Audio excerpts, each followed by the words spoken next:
Everyone, thanks again for jumping on. I'll go ahead and get the ball rolling here. We're joined by Houston Dash defender Natalie Jacobs. If you guys have a question, please use the raise my hand option.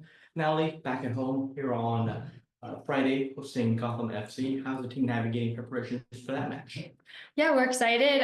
Coming off a win, we want to keep the momentum going, and we're continuing to work on the little things that we saw we could improve on, and we're going to keep growing on the things that we saw went well. Thank you for that. So throw it over here to Zoom. Dustin, go ahead.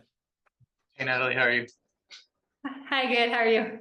You've been playing more on the left this year. How's that been different for you, and how have you been adjusting to that? Yeah, it's been fun. I am open to playing anywhere in the field, and I've had experience all over the place. So I do enjoy different parts of being at the left side. It's fun to be able to attack up the side, and I have some space. So yeah, it's been fun. And on the other side, Avery, we saw her get her first call up to the U.S. national team. What is that for you guys as her teammates? How excited are y'all for her? Oh, we're so excited. So well deserved. I mean, you see her every week, all the amazing stuff she does on the field. She's a very hard worker and super deserving. So we're excited. And just looking at Gotham, Juan Carlos back. I know you got to play with him on multiple teams. What do you expect from his teams, or is it give you a little more of an advantage? And what do you expect from them offensively? Yeah, I mean, he's a great coach. I've had experience playing under him, and he's always gonna do whatever he can. And his teams are always super good teams. So we know that we have to come out with our best game and to bring it to them. And I just wanted to ask you, I know you started your career at Notre Dame TCU, big game this weekend in the women's tournament.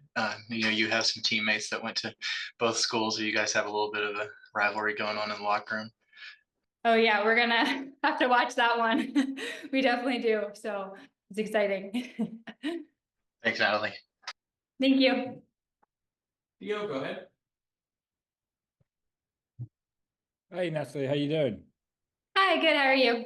Good. Sort of similar to what Dustin was saying about playing on the left, like curious to hear your thoughts in regards to the general build shape that the teams had. It feels like we saw a little something different in the Spirit opening game at home, and then Chicago able to adapt more of a three build, and you're kind of in that flex role where you're like kind of a fullback, kind of in a back on the outside of a back three.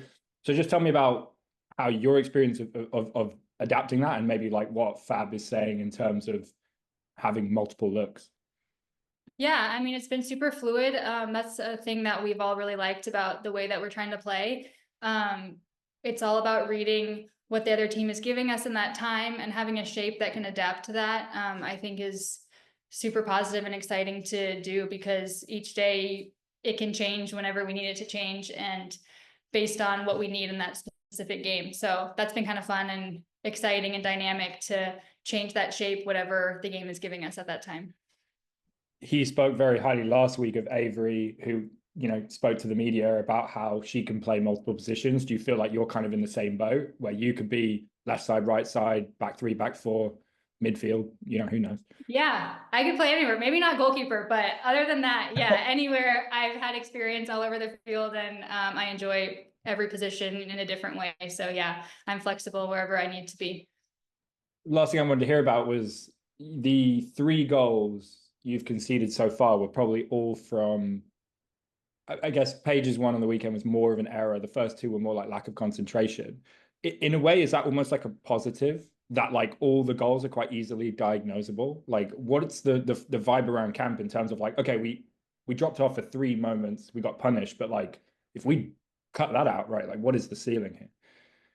Yeah, for sure. I mean, they're definitely fixable. Different plays where we've looked back on it and have talked through, okay, what can we do differently in those moments if they happen again? And yeah, it's positive that they are avoidable, and that moving forward, we can try to prevent that from happening again. Cheers. Thanks so much for your time, Nat. Good luck on Friday. Thank you.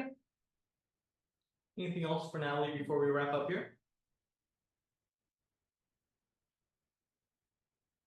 Okay, we'll do with that. Thanks again for jumping on, everyone. We'll have Fabrice available later today at 2:30.